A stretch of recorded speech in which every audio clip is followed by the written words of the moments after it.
社長には内緒ですよ。いいぜ、ガソリン代ぐらい請求しても。きちんと治りますかね。プロに頼む。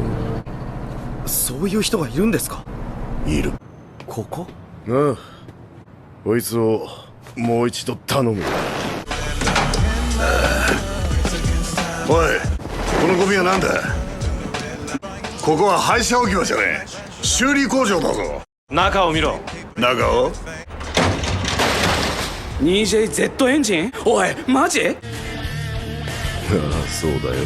さっきの言葉は撤回する。こいつは無敵のマシーンになる。確かに15000ほどかかるけど、ハリーの店に払わせろ。そうだな。彼はこのエンジンに単造ピストンやコンロット、ハルテック ECU、ギャレット製ターボなどにより E85 燃料で1000馬力を発揮させる。